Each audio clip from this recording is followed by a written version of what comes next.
Well, what's going on, YouTubers?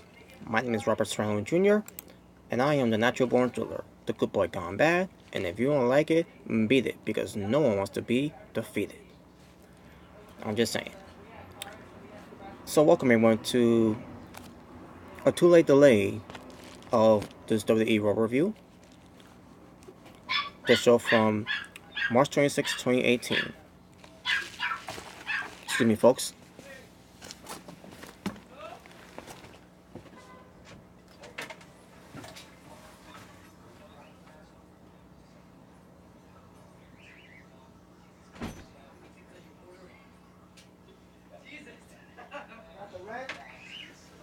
Not yet, man.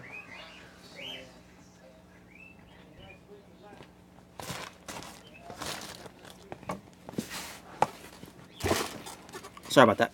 So, as I was saying, the show from March 26, 2018 for this WWE RAW review this past Monday.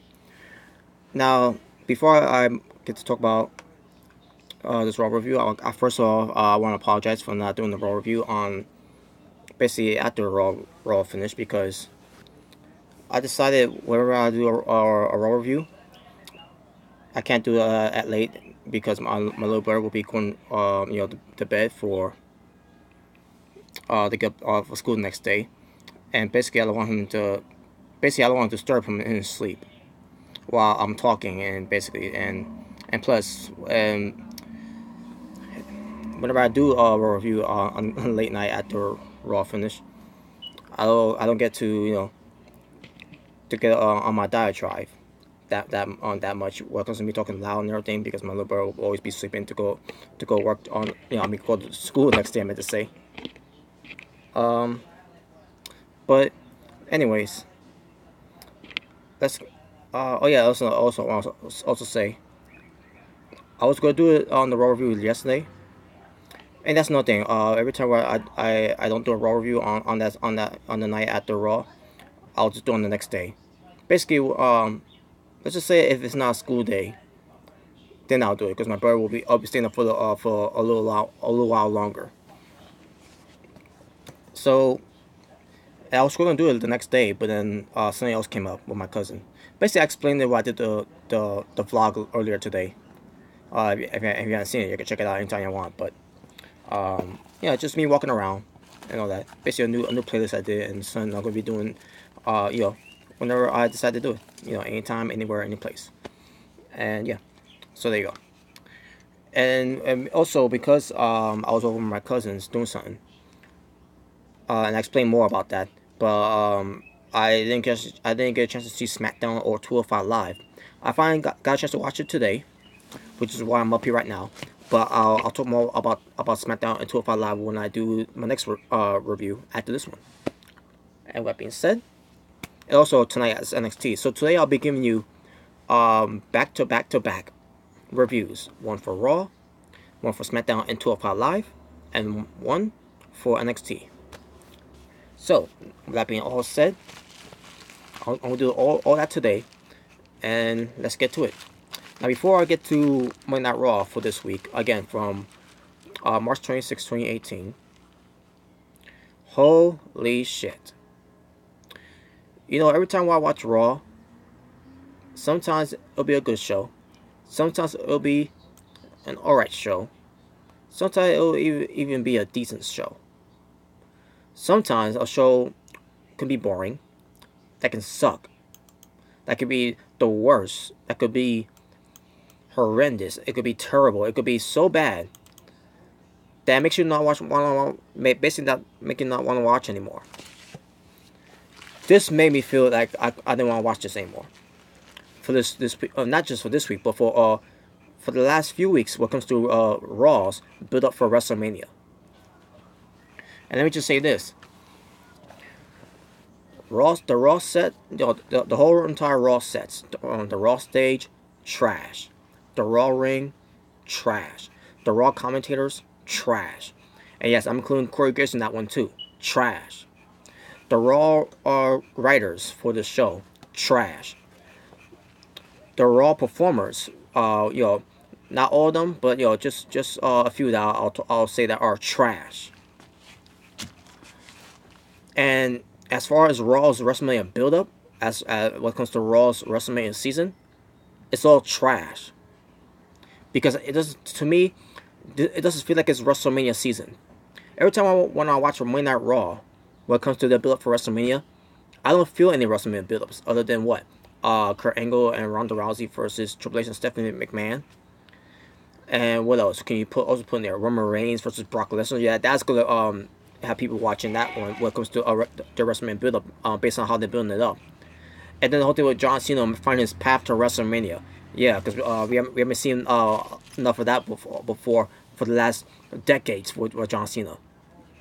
Same old shit with this fucking company.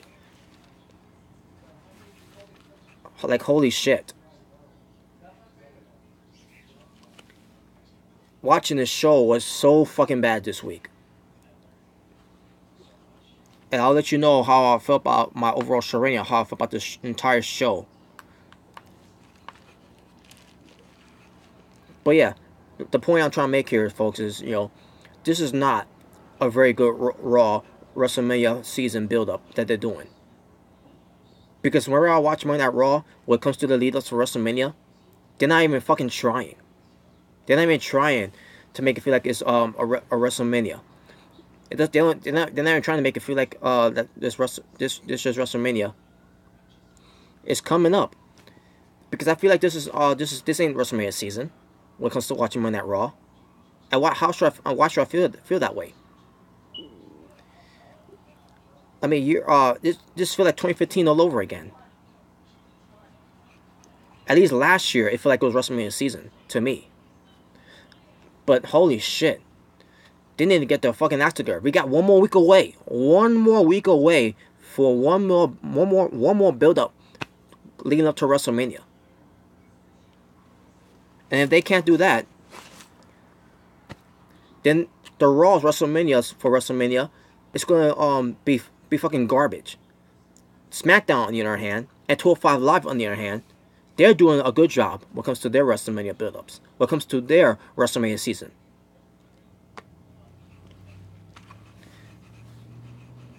But other than that, let's just get to the show. At least we could try to get to get to this show. But yeah, let's get to it though. So the first hour of Monday Night Raw, I should mention by the way, Corey Graves, Jonathan Coachman, and Michael Cole on commentary. So the show opened up with Brock Lesnar and Paul Heyman coming out. Obviously, when it comes to Brock Lesnar, he's just out there, just stand there and hold the championship build up, while Paul Heyman just do all the talking. And as they're coming out, and I see myself, yeah, I really don't care about this anyways, because at the end of the day, we all know what's going to be the end game. Brock Lesnar is going to put over Roman Reigns. Roman Reigns is going to win the Universal Championship. So who gives a fuck? So Paul Heyman basically cuts a promo about Roman Reigns talking trash about Brock Lesnar, and then talks about how Roman Reigns' suspension has been lifted after 1 week being suspended, even though he trespassed and all that. And then attack U.S. Marshals, but that doesn't lead for him to be suspended until WrestleMania, right? So stupid. And then also Roman Reigns comes out from the crowd. Basically, we're going to go back for Roman Reigns going go through the crowds again, like he did in the Shield. So he comes out. He goes to attack Brock Lesnar with a steel chair, but Brock Lesnar close on the living hell out of him. Roman Reigns ends up fighting back, and then Brock Lesnar gets the better of him. And they got Michael Cole on commentary saying that Roman Reigns is now 100% and blah blah blah. Like, shut the fuck up, Michael Cole. No one gives a fuck about what you guys say, and no one gives a fuck that Roman Reigns is 100% or not. At the end of the fucking day, Roman Reigns is supposed to be the big dog, right? He's supposed, it's supposed to be his yard. He's supposed to be, the guy. He's supposed to be the new face of the company, right?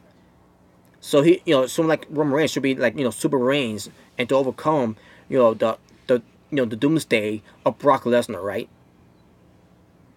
Nah, instead they gotta make him look strong by saying that, Roman Reigns, the reason why he couldn't measure up against Brock Lesnar is because Roman Reigns is now 100%. Unfucking believable. And after that, Roman Reigns is walking off on his own. After Brock Lesnar left, after giving him that beating that he fucking deserves. So yeah, Roman Reigns. I think Michael Cole saying, you look at the um,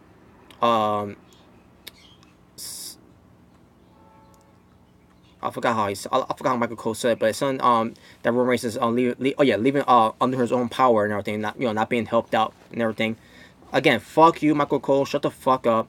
And I get it. It's Vince McMahon in his ear telling him to say that and everything. But at the end, that's another thing. Yeah, we all know this man is the guy that's feeding these lines to Michael Cole and everything. And I'll get to more of that later. And yet, we're supposed to believe that Roman Reigns is not Vince's boy. Whatever. So then we move on. We get to Nia Jax versus Mickie James. Yeah, Alexa Bliss at ringside. So Mickie James and Nia Jax have the match, and Nia Jax wins. To me, the match wasn't anything special. But Nia Jax, I did give her credit though. Here in this match, she did sell on the knee that she suffered. After that, she didn't sell it after that. After the match was over. Why? I don't know. Maybe because she has no ring psychology. But Alexa Bliss tried to go after Nia Jax. Nia Jax seen her, and Alexa Bliss runs away like a coward heel. Because that's how WWE book their heels. As to be fucking cowards. So Nia Jax calls Alexa Bliss a biatch. And then also Alexa Bliss is talking trash to her on top of the other ramp. And I say to myself, oh yeah, Alexa Bliss, you're talking so tough when you're feet a couple feet away from Nia Jax. And then as soon as Nia Jax gets out of the ring to go tease and go after her, Alexa Bliss just runs away again. Yeah, trash. Oh yeah, I should say Roman Reigns, trash. Mickie James, trash. Alexa Bliss, trash. Nia Jax not selling her knee after the match, trash. So whatever. We get a video hype again of Ronda Rousey and Kurt Angle versus Triple H and Stephanie McMahon. This time, instead of because basically last time it was Ronda Rousey and Kurt Angle being interviewed. This time they got Triple H and Stephanie McMahon interviewing, and I see myself, yep, I didn't care, but I did care what they had to say. That didn't mean I heard them, but I did care what they had to say. So how do I find out what they said? I went to BlitzSportsNetwork.com. Bruce Blitz basically on the who does this Raw review, and he talks about what Stephanie McMahon and Triple H said. Now let me see if I can find it. If I can't find it, then oh well. Nope, I can't find it. But let me at least let you know what was said there. Triple H talks about egos, and I see myself, oh really, Triple H, you of all people talking about egos, triple ego, who works with a guy who's more over than you. Basically, Triple H is the guy working with the guy who's over than him.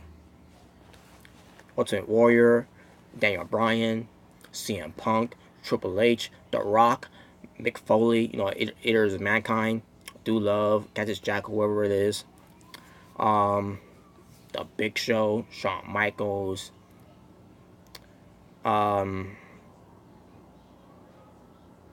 Edge, Batista, Ric Flair, Randy Orton, Undertaker, Kane, Rob Van Dam, Rob Van Dam.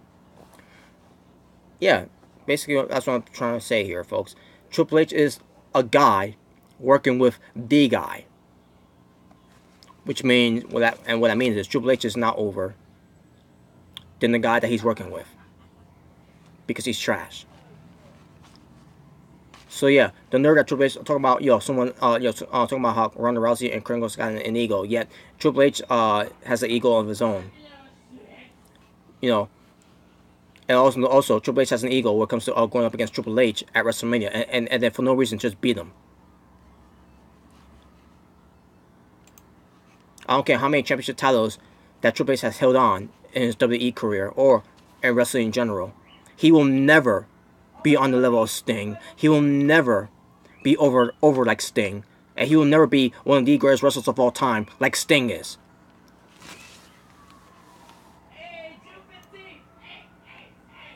And then Stephanie McMahon talk about how she's gonna do something to Ronda Rousey, and I see myself, shut the fuck up.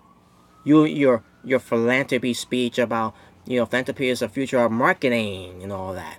Stephanie McMahon talking about what she's gonna do to Ronda Rousey at WrestleMania. Oh please.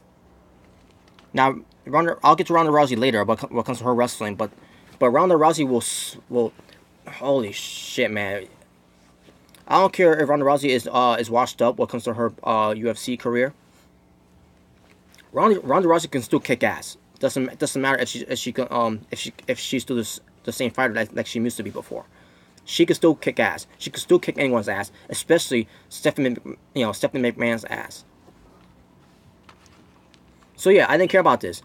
Now, interesting about that video package though is that Stephanie McMahon and Triple H are working out, which they do. They work out, and kudos to them that they work out. They still look in good shape. But I still don't care. Fuck Triple H and fuck Stephanie McMahon. This match is going to be all about getting Stephanie McMahon over as a mainstream star. No one gives a fuck about Stephanie McMahon or being a mainstream star.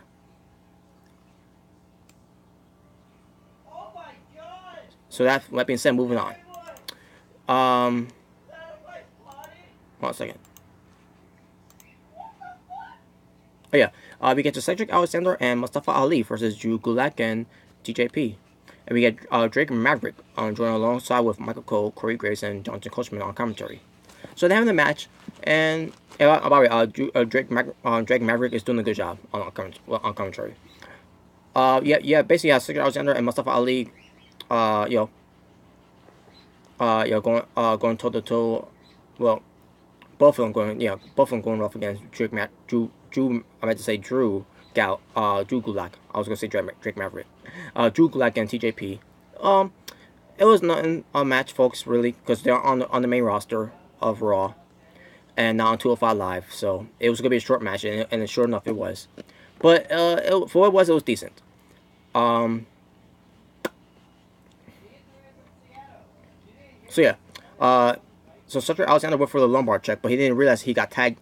I mean that Mustafa Ali tagged him to get into the match. So Mustafa Ali gets in the ring and goes for the 054, which is the reverse 450 splash. So yeah, basically Mustafa Ali lets Cedric Alexander know that I got you, man, I got you, and everything. Basically, more tensions between the two. A friendly, I guess you could say friendly tensions between the two when it comes to the WrestleMania match. Because keep in mind, Cedric Alexander and Mustafa Ali are going at it in the finals to crown a new WWE Cruiserweight Champion at WrestleMania. I still think it's gonna be on the pre-show, but if WWE is smart enough to see how good this 205 Live has been, with Triple H being in charge, this should be on the curtain jerker to open up the show for WrestleMania this year, not on pre-show. Don't Neville and Austin Aries it. So yeah, that being said, moving on. What was next? Oh yeah, that was it. So Tomorrow Wrestling for hour number 1. 2 matches. Now we move on to hour number 2. And hour number 2 will feature. Let me find it here. Oh, yeah, it features Miz TV. With the Miz being the host, and he's being accompanied by Bo Dallas and Curtis Axel. Oh, I should also forget to mention. Raw this week was in Cleveland, Ohio, and let me tell you, folks. Other than the crowd chanting for Brock Lesnar a little bit, from here, and let's see, and Nia Jax a little bit maybe as well. This crowd sucked. I'm sorry, folks. This crowd sucked. I did not like this crowd at all. It's like they wasn't into the show for some reason. But at the same time, I wouldn't blame them because this show Raw was garbage anyways. But I'll let you know my overall rating for the show. Sorry, I thought that was something stuck on me. So anyways, so Miz TV is on the show for Raw on second hour. Again, you got the Miz along with the Mr. Ross, Bo Dallas, and Curtis Axel, and their guest stars will be Seth Rollins and Finn Balor. And I say to myself, wait a minute, they've done this before. The only difference is that you got the Mr. Ross out there. And I say to myself, so what's going to be this time? So this ends up being a nice twist. So here's what was said. First, Miz talks about how he lives in in Los Angeles now because keep in mind Miz is born in Cleveland, Ohio, but now he moved to LA because he's a movie a movie star now. Whatever. And it's basically he's healing up on the crowd because the crowds were chanting "Welcome home," and Miz says he lives in L.A. and the crowd immediately turn on him. Miz is doing a good job with that, by the way. So Miz is going to talk about bringing his two guests here, but before he does, he talks about how 1 year ago, I believe it was 1 year ago if I'm mistaken. No, actually it has not been, not yet. That Bo Dallas and Curtis Axel became Mr. Raj, and they became nothing but disappointment. And basically, Miz is talking down on Bo Dallas. He was doing a Curtis Axel too, but he's most likely talking more down on Bo Dallas, and saying to Bo Dallas that he should believe, because Bo Dallas, when it comes to his original character, he was all about having people to believe, but he told us you can believe, you can go back to catering, because while on the Miz, he'll be back in catering like he always has been doing, and the crowds were going and everything and all that, right? Also, Seth Rollins comes out, and Seth Rollins basically was basically let me see what he said here. I'm trying to remember how he said it. Yeah, he said sorry for the interruption and all that. And also the Miz was he's like not sorry because Miz was like you come out when I say you come out. Not when you whenever you feel like. Because keep in mind Seth Rollins is supposed to be the guest star on Miz TV. So is Finn Balor, but I'll get to Finn Balor later too. So basically, the Miz was upset that Seth Rollins came out, but then Seth Rollins started saying that he's trying to help the Miz to solve his problem when it comes to the Miz Taraj and everything. So all of a sudden, Miz didn't want to hear Seth Rollins about what he's got to say about that and everything, because he's doing fine with the Miz Taraj, and it was a good reason why he did it too. That why he's talking down to Bo Dallas. And the Bo Dallas also start speaking very lowly about basically insulting the Miz by saying something, and then Rollins wait a minute, basically first Miz said, "What'd you say, Dallas?" Bo, and then and Seth Rollins says, I heard him say something too." Also, Finn Balor comes out, and Finn Balor's like, I heard him too and everything, right?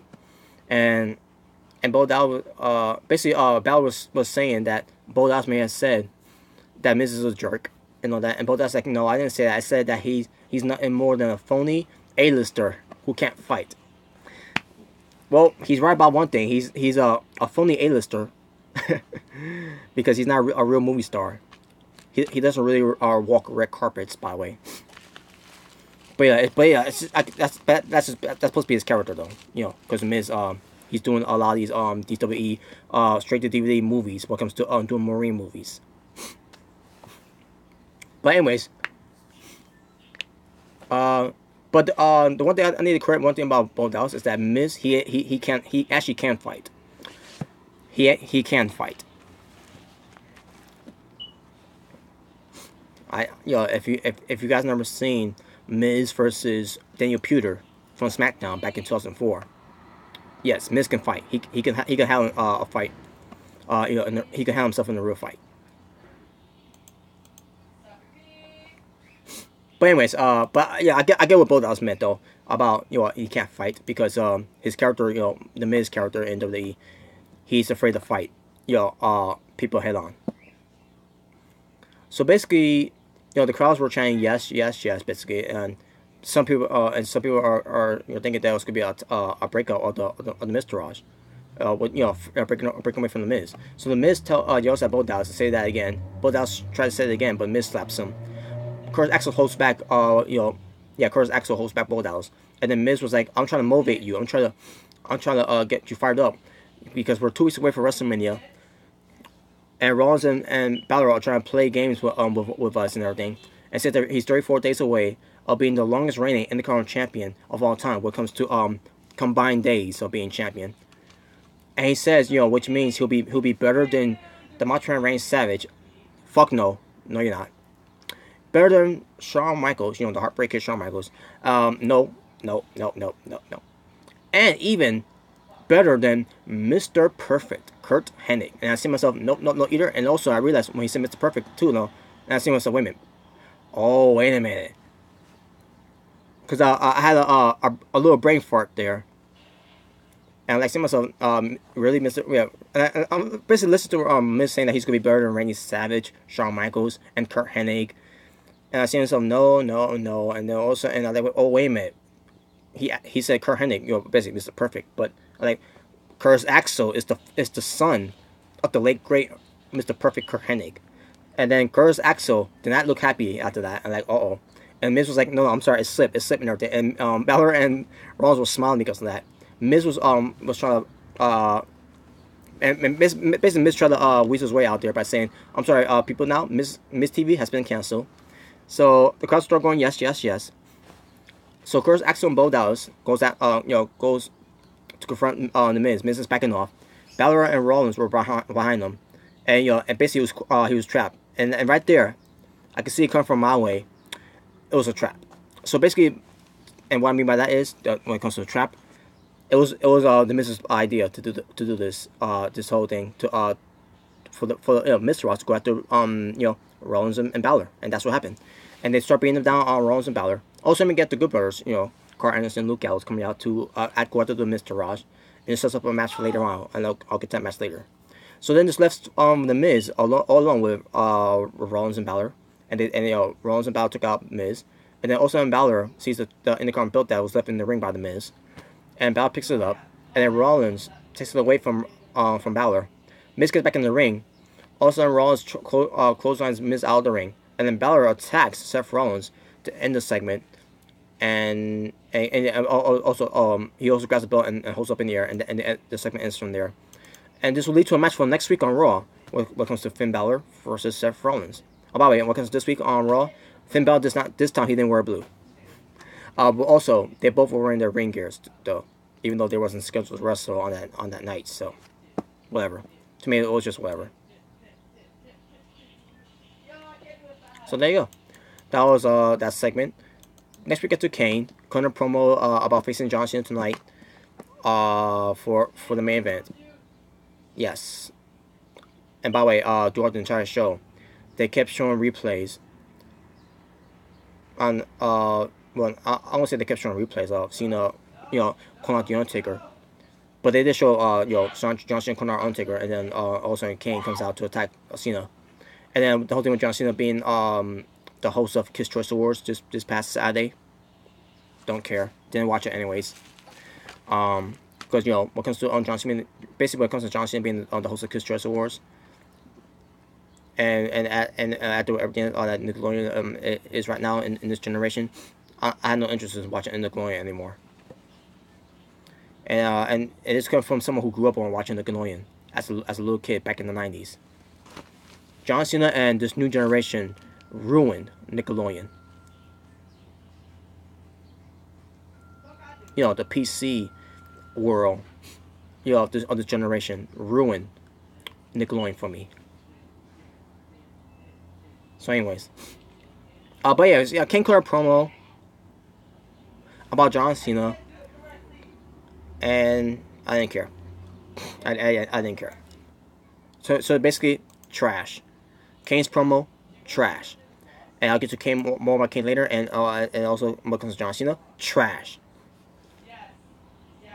Next we get to dumbass Troy Caruso interviewing this newcomer, Jamie Frost. And basically, she says she feels confident facing Asuka, and she's gonna tell people that no one is ready for Asuka, and she's gonna make a point that Asuka's not ready for Jamie Frost. So we get a match between Asuka versus Jamie Frost. Jamie Frost with some big elbows, and a slap to Asuka, and then Asuka one big huge kick to the head. 1, 2, 3. As far as Jamie Frost, I want to see more of her. So yeah, Asuka in another squash match against Jamie Frost, and this obviously is going to lead to more build up for Asuka when it comes to her going up against Charlotte Flair. Yeah, the match itself was short to the point. squash match. I don't know how long it lasted though. But I think it lasted like about 12 to 15 seconds. But yeah, I thought it was alright though. Yeah, basically, I love seeing squash matches when it comes to Asuka, and that's how it should have been last week against Asuka and Alexa Bliss. I don't care if Alexa Bliss is the women's champion. That's how it should have been booked. Now, what they're gonna do next when it comes to Jimmy Frost, I don't know. I think she'll I think I mean they gave her time on the mic here, and then they gave her time, and they have her they basically showcased her in the match. And by the way, I should also I also forgot to mention, Asuka no sold those elbows by Jimmy Frost, and then that slap. Well, actually, the slap she did still a little bit, but out of anger. But there you go. All right, now let's get to the part with Michael Cole. So Michael Cole is basically along with Corey Graves and Jonathan Coachman talking about the ultimate deletion, which I called it the bootleg deletion because WWE did this all wrong. So basically, Corey Graves brings up Michael Cole insulting the segment last week. Because Michael Cole, last week, if you remember, he says to all the viewers watching, we apologize for what you're about to see. And obviously, this man told him to say that. Because this man didn't believe, because it was out there that this man didn't believe this was going to be successful. In my opinion, I don't think it was successful because like I said before, and like I told people before as well, WWE's deletion match was not going to live up to TNA's deletion match, and I was right. But you got these fans, WWE fans, and some people that did enjoy this. They thought it was good. They thought it was great. Some even thought this was even better than what TNA did. Bullshit. But yeah, people enjoyed it for some reason. I guess if they did enjoy it, that's good. I'm glad they enjoyed it. But as long as they don't say that this was way better than what TNA did, no, because TNA did more. WWE, they didn't do shit. So basically, Michael Cole was called out by Woken, Broken, Bootleg, whoever, Matt Hardy, about this whole thing. And like I said before, folks, it was out there that this man did not believe this was going to work. This was not going to be successful. This was not going to be anything great. And for some people, and like I said, for some people it was. But it's also, like I said before, folks, Vince McMahon was never a fan of this. He didn't give Matt Hardy any creative control. He had no hopes that this was going to be great. He had no hopes it was going to be anything that the fans was going to be talking about. How great it was going to be. Like I said, in my opinion, it wasn't great. I thought it was trash. But some people liked it.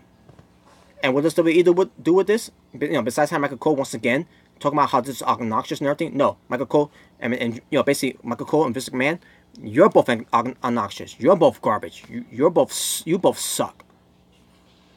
And you wanna know why? Because you're both you're both our touch of reality. You're both our touch of the fan base of what they like and what they don't, and because this man doesn't care what the fans like. I mean because this man doesn't care what the fans like.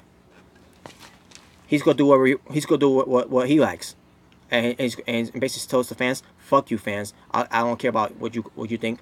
I don't care if you do like it. You're gonna like what I give you, and you have no choice but to deal with it, right? Fuck that."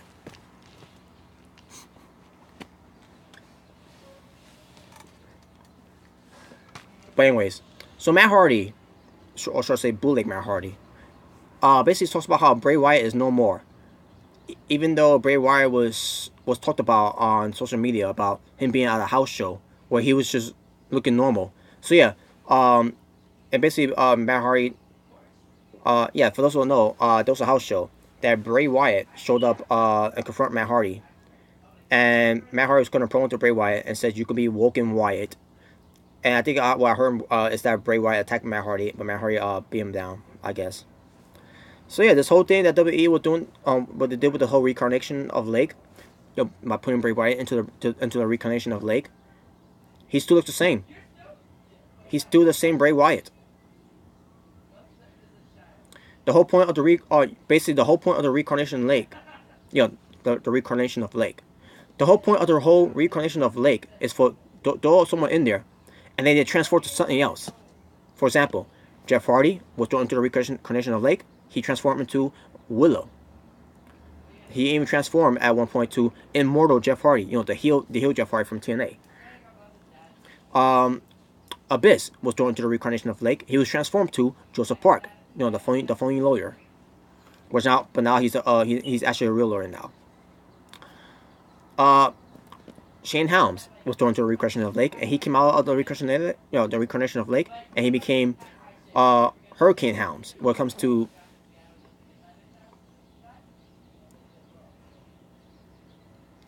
him being this rip-off Backstreet Boy or NSYNC type of guy when he's singing songs and everything. And he's thrown into the reincarnation of Lake again, and he came out as being the Hurricane, but in TNA he had to be called superhero because WWE owns the copyrights of Shane Helms being called the Hurricane. Stand back. There's a hurricane coming through. That whole thing. But in TNA he was just called superhero, but in WWE he's called a Hurricane.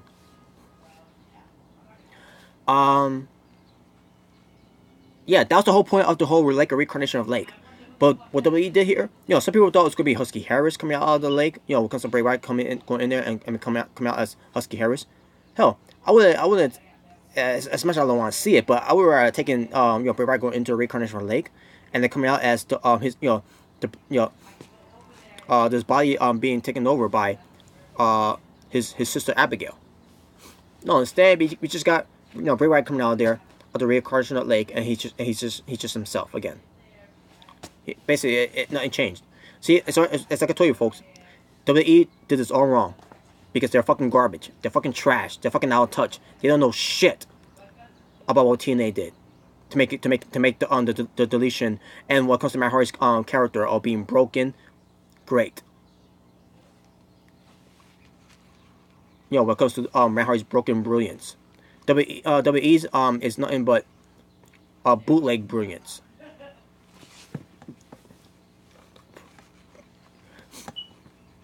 So anyways, basically Matt Hardy cuts a promo, like I said, to Bray Wyatt. Said that Bray Wyatt is no more. Whatever. And says that the Great War is now over. And he said now he sets his sights to WrestleMania. And when it comes to this his WrestleMania, folks, you think, with Matt Hardy, doing this whole thing of the Ultimate Deletion with Bray Wyatt, which again I call it the bootleg deletion. You think when Matt Hardy doing all this with Bray Wyatt, and then with the fans talking some positive about it, seeing how good it was, how great it was, and blah blah blah. This is his reward. This is Matt Hardy's reward of making this making this in WWE great.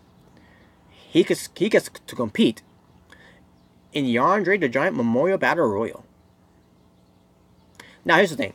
I'm not expecting Matt Hardy to go out to a world championship because that's not what Broken Matt Hardy is about.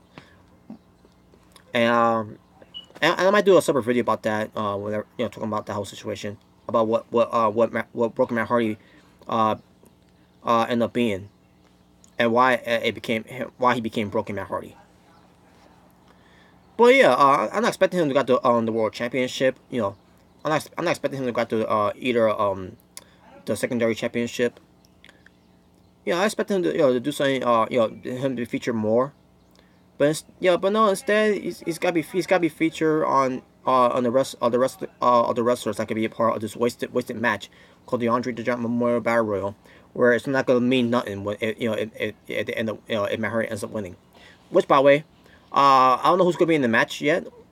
I mean, I know a few people that are gonna be in the match, but other than that, there's gonna be a few surprises to be in the Andre the Giant Memorial Battle Royal, and basically maybe a few, but whatever. But hell, if Matt Hardy, if WWE does something with Matt Hardy, I think I want, if anything, I would love to see Matt Hardy win the Battle Royal. I mean, I'll still watch the Battle Royal, but still, it's not gonna be anything for Matt Hardy anyways. But at the end of the day, I would love to see Matt Hardy win that Battle Royal to win that trophy, whatever. But anyways, he called it something. He said I think he might call it the Andre of Royale battle or something like that. I don't know. I don't know how he said it though, but and he said he's going to delete all of his opponents that gets in his way. So, and there you go. And that was it. For that Matt Hardy thing, and that was it. It was just one segment, but you know, whatever.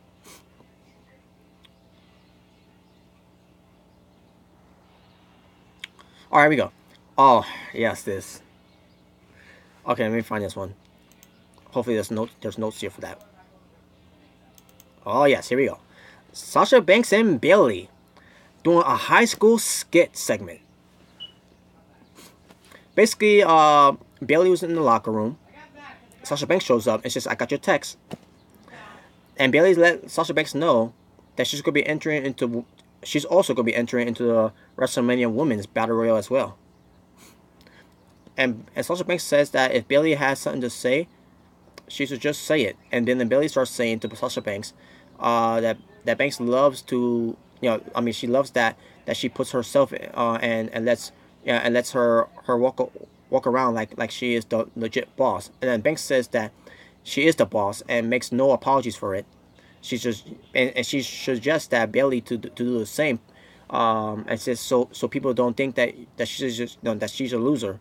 Also, and Bayley says, Banks can't beat her, and Banks says, yeah, basically Banks points out that she's a 4-time women's champion, and then Bayley points out by saying, and how long you kept it, and then everyone went, oh, which probably, yeah, every time it was, yeah, which is true.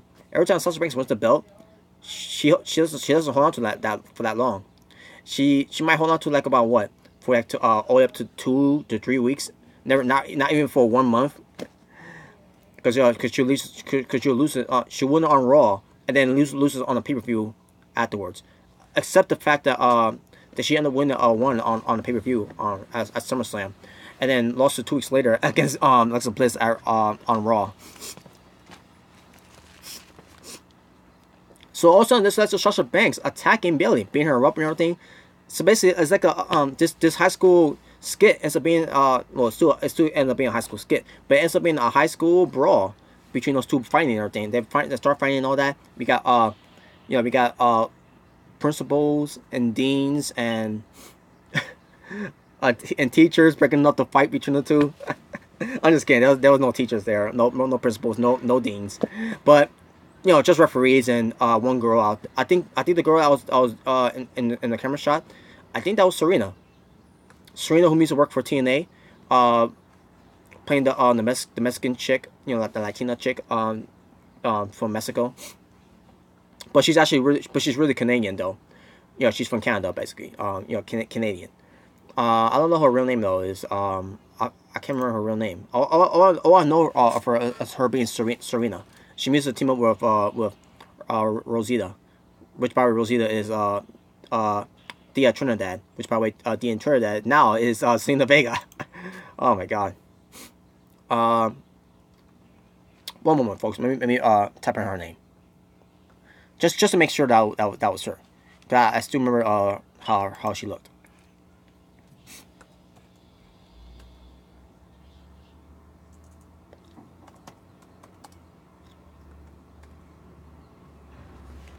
Just give me one moment.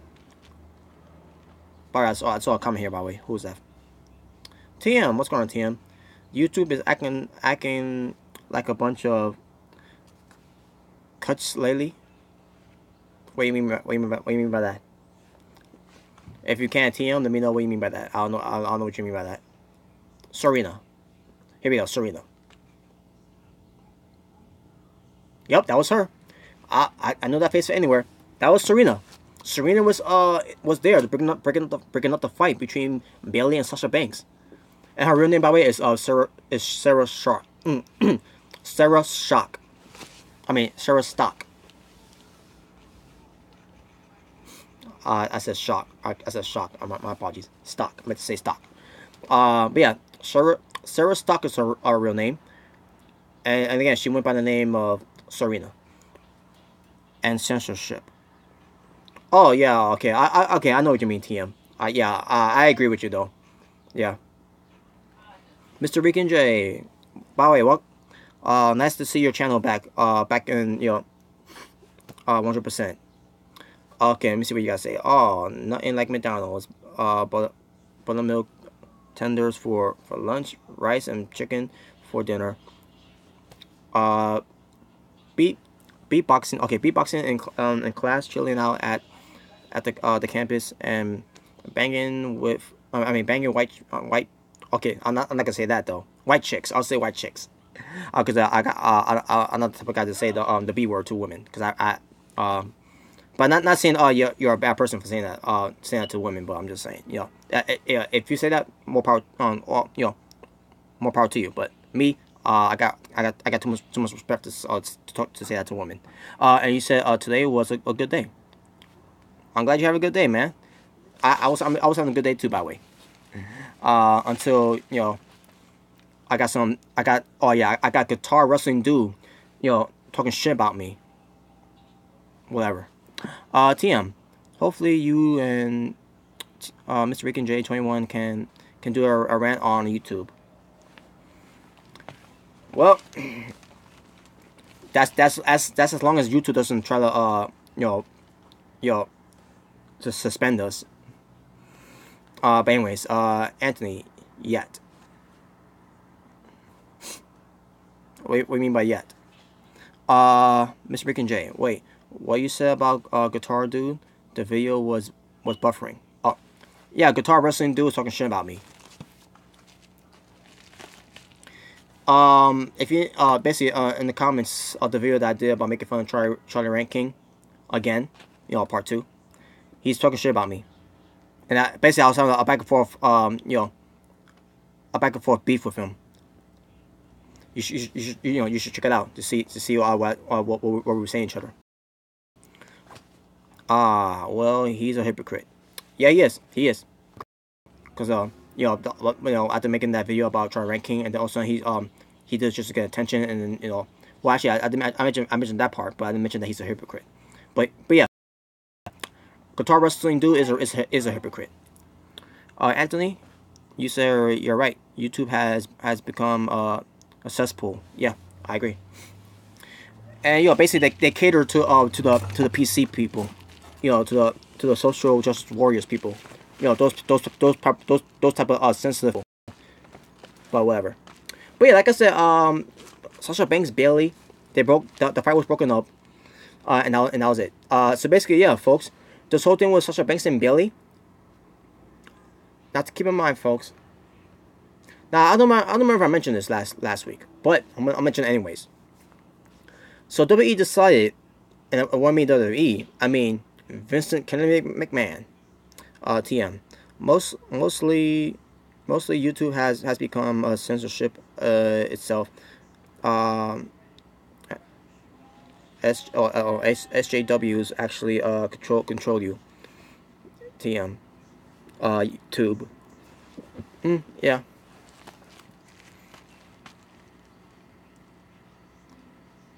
But I'll tell you one thing.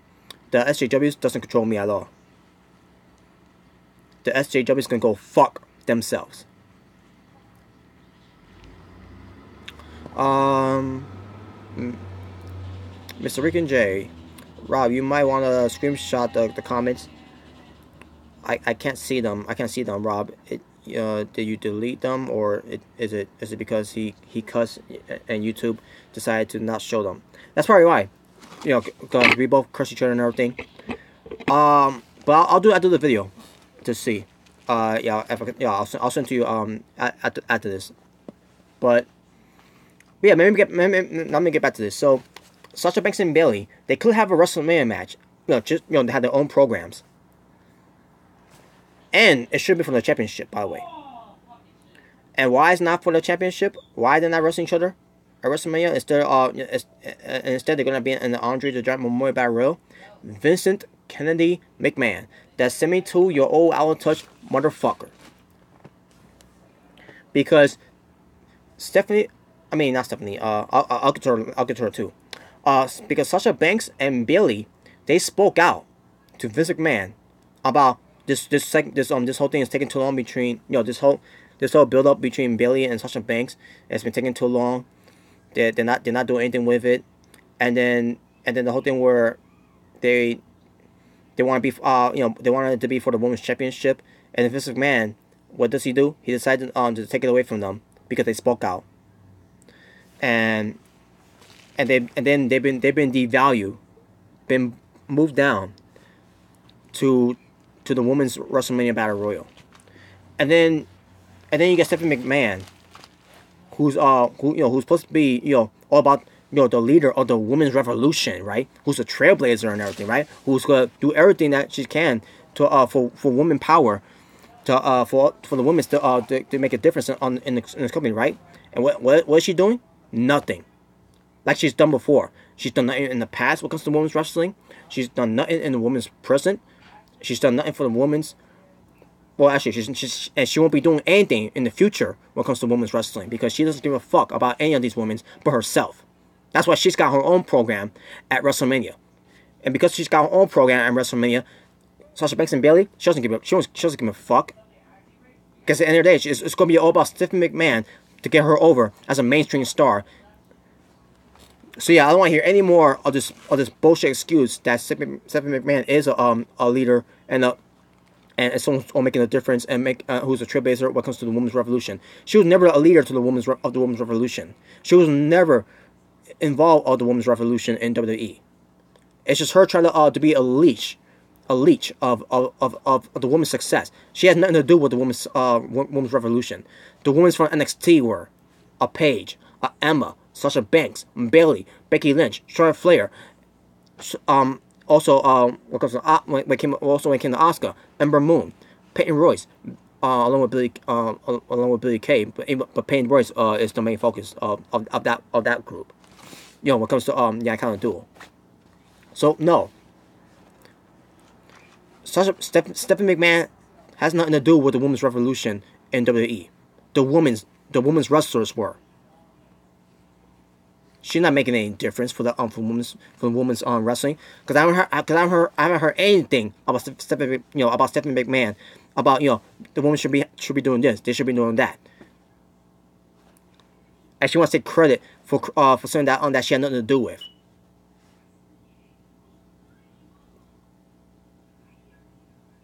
So yeah, the point I'm trying to make here is that I'm with Bayley and Sasha Banks' side with here. I'm not a fan of them anymore. Bayley and Sasha Banks, but I like them. I support them. Sasha Banks is a good wrestler. Bayley, she's a decent wrestler. I don't have to be fans of them, but I'm with them. And when it comes to Vince McMahon and Stephanie McMahon, fuck both of them. They both suck. Vince and Stephanie both suck.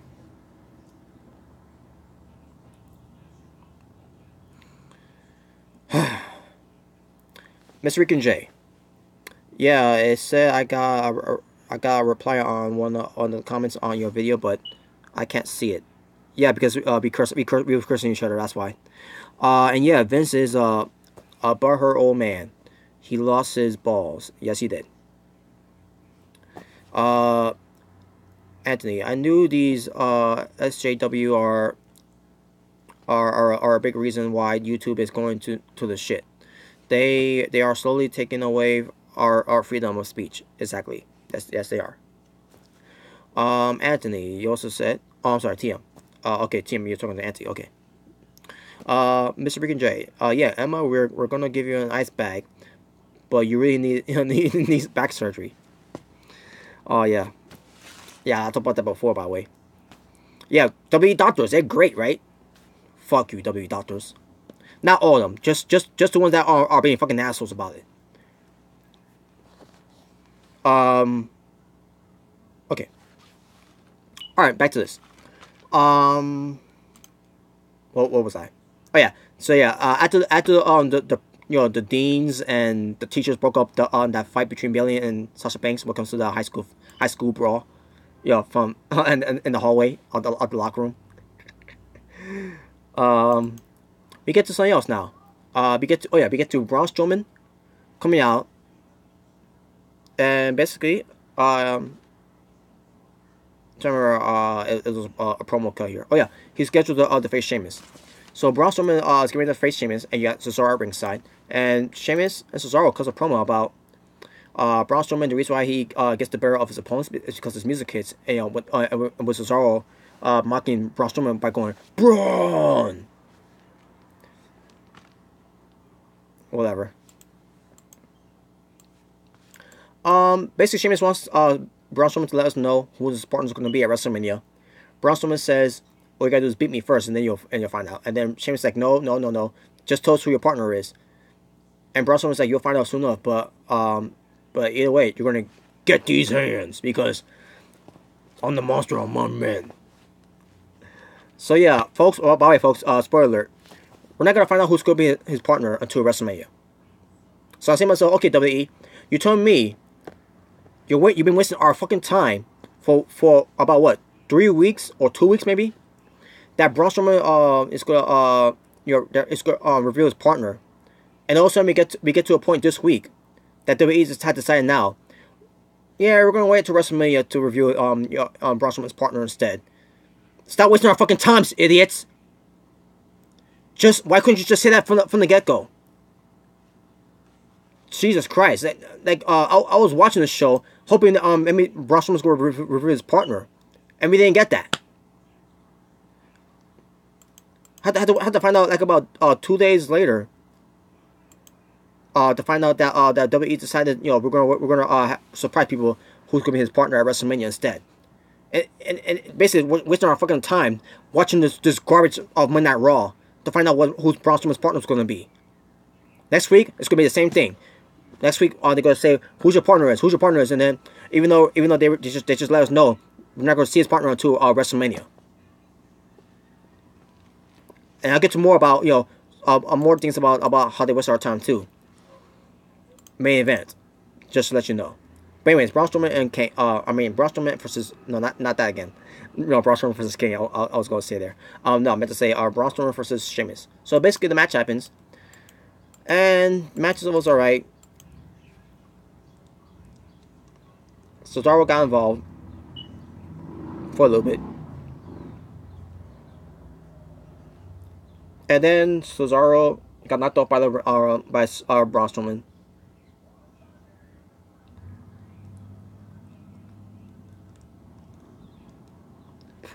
And then Braun Strowman gets to Sheamus in the power slam and gets the win. Folks, I did not like that. I did not like the fact that basically I did not like the fact that Braun Strowman is beating these tag team champions. I don't care if it is a one-on-one match.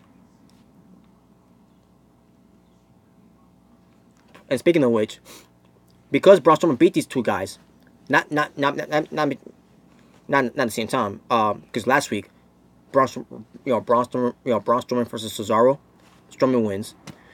Braun Strowman versus Braun Strowman, I meant to say, versus Sheamus this week, Strowman wins.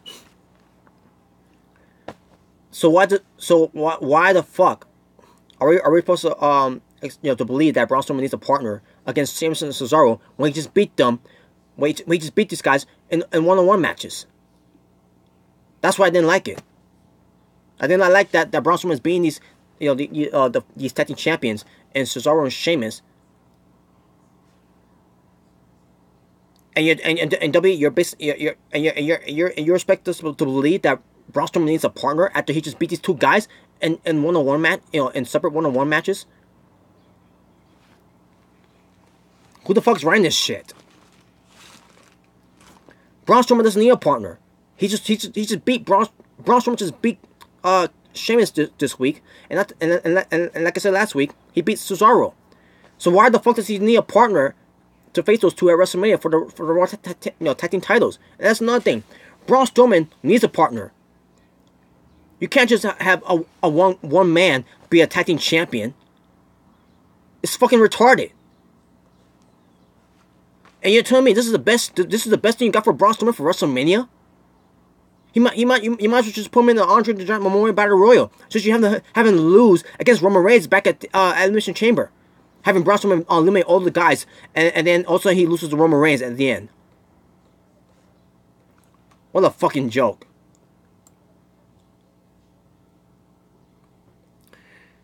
Here we go again. WWE is once again show highlights of John Cena hosting Kids Choice Awards. Fuck John Cena. So before I move on, let me see what else to say here. Speaking of guitar, he made a video. Yeah, no, that was one of our that's what was one of our back and forths. Mr. Rick and Jay, he says he's gonna make a video about me, and I'm like, go ahead, I don't care. And I said something else too. I don't remember what else I said. But anyways, TM, you said that is revealed to be behind our censorship and possibly the social media giants. Whatever. Yeah, I guess so. Mr. Rick and Jay, yeah, Braun, and I gotta take a shit. Oh, well, go ahead, man.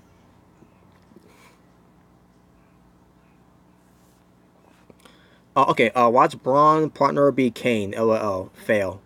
It better not be. But it won't surprise me if it is. TM.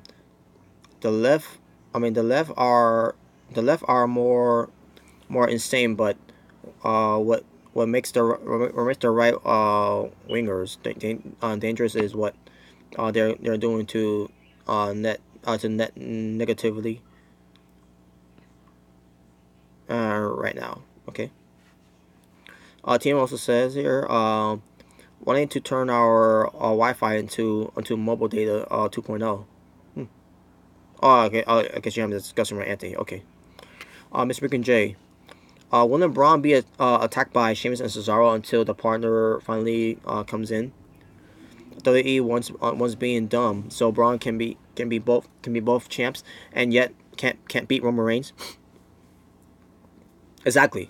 That's the point I'm making there too. It would make more sense if it was Strowman taking on a jobber tag team. Yeah, like the Revival. Because WWE is training them like jobbers now. Oh, what's up, Arizona State? Thanks for watching. Finally, the Raw review. Yeah, I know. Yeah.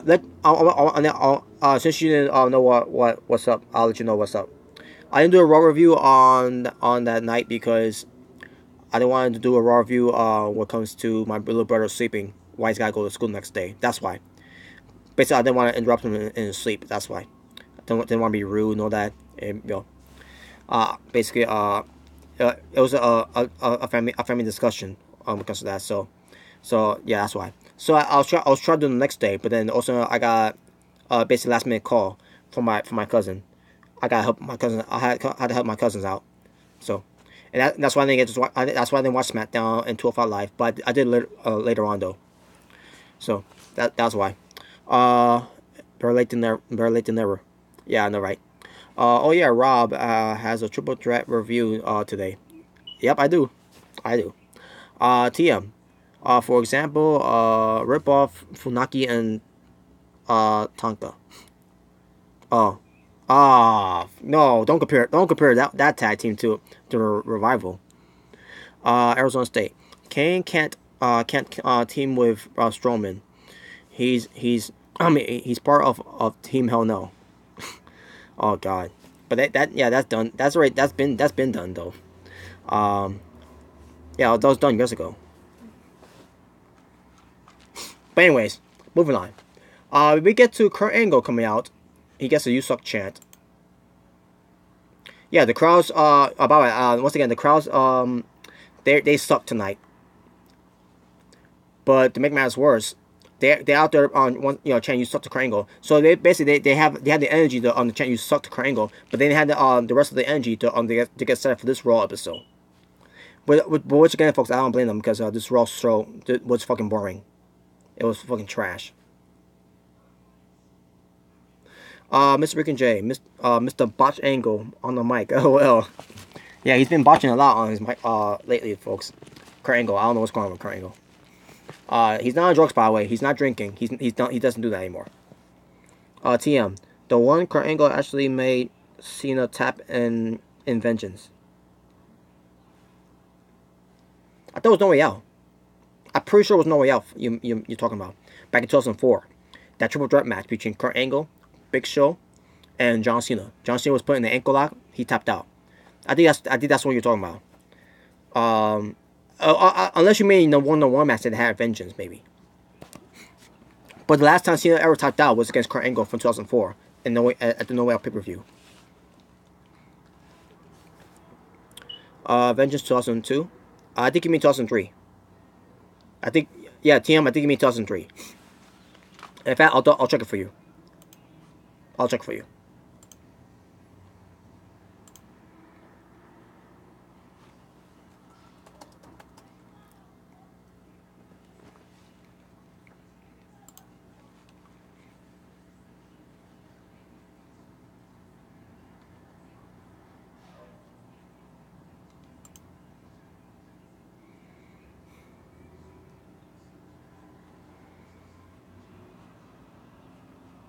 Oh no, 2003 was actually with John Cena and Undertaker, which Undertaker won that match, by the way.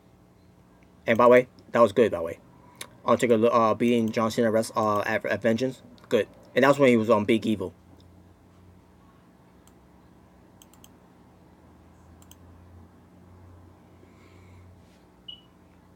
Mr. Ricky J, it was No Mercy. Oh, hold on. Let me see. I'm gonna check right now. Yep, it was No Mercy. You're right there, Mr. Yeah, you're right, Mr. Ricky J. It was No Mercy. It was that one-on-one. It was a one-on-one match between Cena and Kurt Angle. Kurt Angle was the baby face. John Cena was the heel. Where Kurt Angle made Cena tap out in the one-on-one match, and then in 2004, that's where he did it. Yeah, Mr. Ricky J. It was Cena tapping out to Kurt Angle at No Way Out when Big Show was taken out of the ring. Mr. Ricky J. Cena faced Chris Jericho at Vengeance 2002. Yep, that was John Cena's debut pay-per-view against one of the best, Chris Jericho.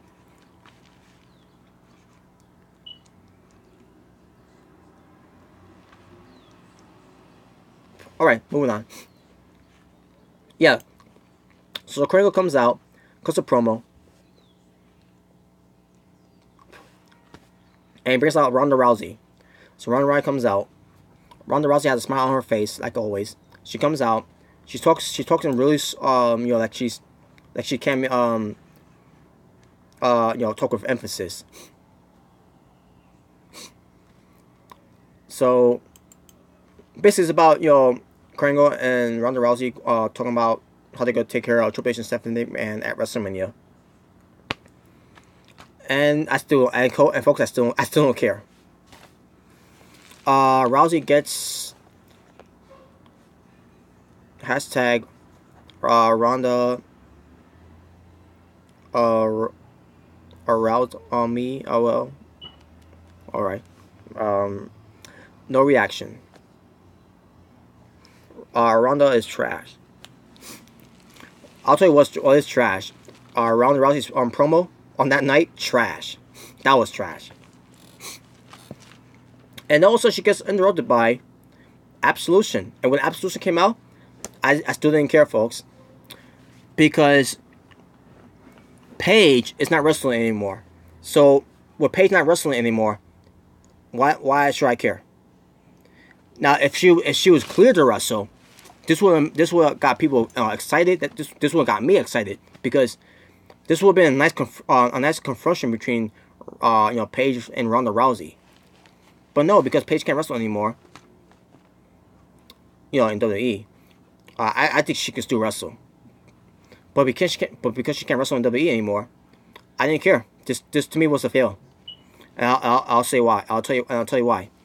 Paige and Ronda Rousey would have been interesting for sure. I agree, Mr. Rican J, but here's why. So Paige basically tells Ronda Rousey, Paige is introducing herself and Absolution, and says to welcome her to Monday Night Raw. And I say to myself, what? Too little, too late, because she's been on Raw for like about what, weeks ago, whatever. So basically, and she says, this is our show, and most likely this is this is my house and everything. And basically, she wants Ronda Rousey to be paired up with Absolution.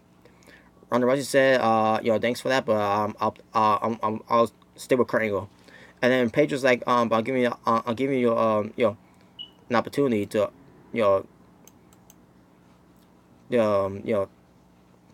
to be with friends in this roster, because Kurt Angle is not a wrestler, right now, because he's a general manager. Basically, she's trying to she's basically trying to be friends with her and all that, so that way Ronda Rousey will not be alone, and that way she won't have any trouble finding friends in the locker room when it comes to her being an active roster of Raw. Basically, after WrestleMania is over though, but. And Ronda Rousey still said no. She still doesn't want to be part of Absolution. So also on Paige said, well, I try, and now you're gonna pay.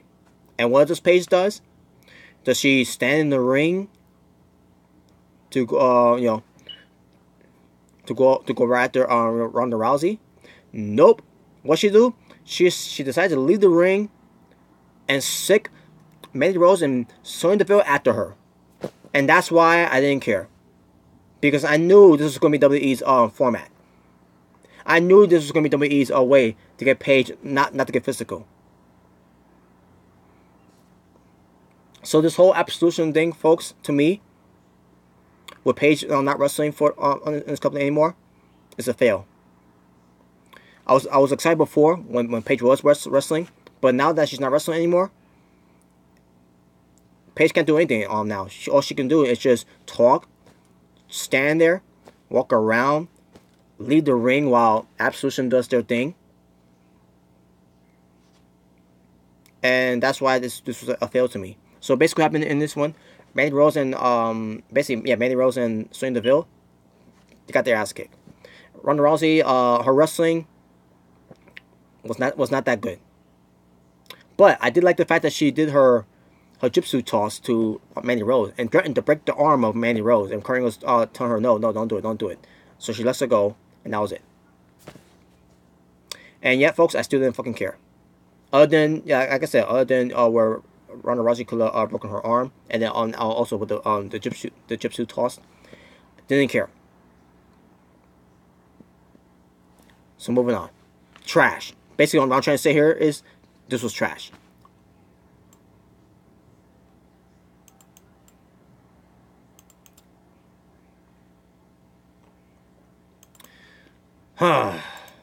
This show was bad, folks. It was so bad. I don't know why I'm wasting my fucking life watching this shit.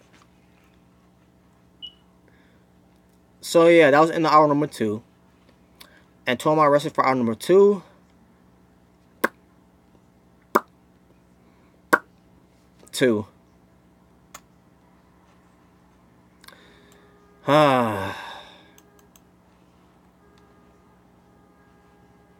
Hour number 3. We get Carl Anderson and Luke Gallows, the Good Brothers, going up against Bo Dallas and Curtis Axel, the Miz Taraj, and the Good Brothers wins. Let's get to Elias. Before we get to what Elias did in the ring, WWE did a commercial. When it comes to Snickers sponsoring, basically when it comes to a Snickers commercial, Elias was in the commercial. And of course, you could say with JoJo too, with her being a cameo, but she wasn't shown there though. All we heard is her voice. So she said, "Ladies and gentlemen, Elias," and then Elias shows up. He's sitting some in a dark room somewhere, with the lights on him, and he says, "Who wants to count with Elias?" So he starts singing the song and start counting whatever, and obviously it was him being advertised onto this Snickers commercial, and I seeing myself, this was cringy. I did not like it. Who wants to count with Elias? Really? That was trash. Now I was expecting Elias singing a bad song and playing the guitar all wrong and everything, and then you could have someone go up to him, saying, Elias, here, have a Snicker, and he'll say, why? Because you're not yourself when you're hungry. And then he'll eat a Snicker, and then that person will say better, and he'll say better, and then he'll start singing right, and then he'll start playing his guitar right. They couldn't have done that, but instead they have him just singing numbers, because who wants to count with Elias? CWE stands for Count with Elias. Sponsor by Snickers. The same Snickers, the same sponsors of Snickers that told WWE change the name of the Moon's Battle Royal. When it comes to Fabulous Moolah Battle Royal thing to something else. Otherwise, we're not sponsoring you anymore. WWE, you're a fucking kiss ass. WWE are kiss asses to sponsors.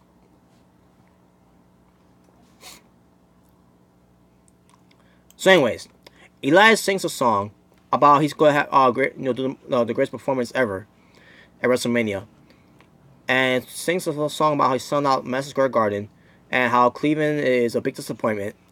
All of a sudden, he talks about LeBron James, and the crowds was getting on his case because of that. Also, we get Rhino coming out. Yeah, so Rhino comes up to interrupt Elias because we're going to have this match between Elias versus Rhino. No one even knew that match was going to be scheduled. But yeah, it's going to be...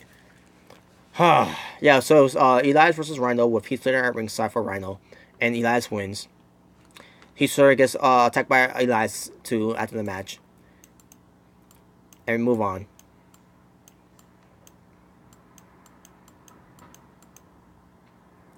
We get a video package highlighting John Cena's challenge to The Undertaker. And then we get to with Kane going after John Cena in this video package too and all. And I should mention too, by the way, folks. Now, last week on Raw, they announced it was going to be Cena versus Kane in the just a regular one-on-one match. And then also this week, they decided to change it for John Cena versus Kane in a no disqualification match. Garbage.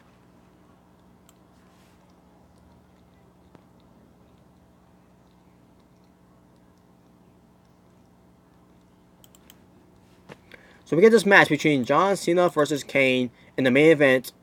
So basically, this whole night, video package of John Cena hosting Kids Choice Awards. John Cena versus Kane video package. Kane talking about how he's going to destroy John Cena. Then we get this match with John Cena versus Kane in the main event match. So yeah, this ended up being Monday Night Cena. It was fucking trash. And yeah, like I said, no disqualification. So the match happens, and I was bored. Sure, they may have weapons involved, but I didn't care because I knew who was going to win. LOL, Cena wins. But Cena was mocking the Undertaker by sitting up like the Undertaker, doing the sling the throat like the Undertaker. And then in the end, Kane loses to John Cena. What a surprise. And then John Cena cuts a promo. He says no lightning, no bell toning, based on the gong. And he says no Undertaker. And he says he said this was no rules and everything. So where are you, Undertaker? Or blah blah blah. And it says that basically John Cena once again calling Undertaker a coward. Yeah, a guy talking to a guy who's not there, calling him a coward. Unlike Randy Orton, who called Mick Foley a coward in front of his face. And Batista calling Stone Cold a coward in his face. You got John Cena calling Undertaker a coward, and he's not even there. And basically Cena said, if you're not going to challenge me, then I'll still go to WrestleMania. With the crowds. To be at WrestleMania with the fans in the crowd. And yeah, and folks, yeah. No Undertaker. No appearance of the Undertaker. Not the Phenom Undertaker. Not the American Badass Undertaker. Not even Mark Calloway. Nothing. And this ended up being all about fucking fuckboy buckethead, the shit factor of professional wrestling, the cornball pinfall, the spin master, the botch master, the phony wrestler, the fake motherfucker, John Cena. The show ends with fucking John Cena. The show and this company still involves around John Cena.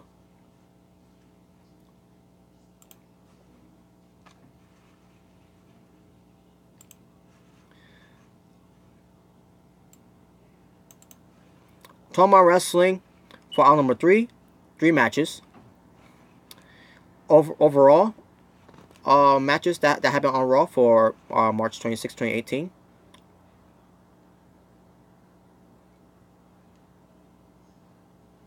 Seven. Okay, yeah, 7. So yeah, 7 matches happened on Raw. You know, even though a couple of them was not great. Especially that main event match. That was fucking trash. So my overall rating for the show, 0 out of 10. This show was fucking garbage. It was fucking boring. So yeah, this gets a big fat fucking 0. This is the most horrible build-up for WrestleMania. Now I'm talking about Monday Night Raw. Holy shit, man. I feel like I wasted 3 hours of my fucking life watching this garbage.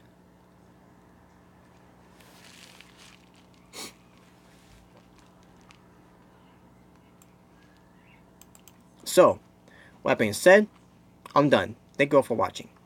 Thank you all for the like, comments too. This has been your Raw review from yours truly, Robert Serrano Jr., the Natural Born Driller, the Good Boy Gone Bad. Please subscribe. If this is your first time watching me, if you like this video, give it a like. If you dislike it, give it a dislike.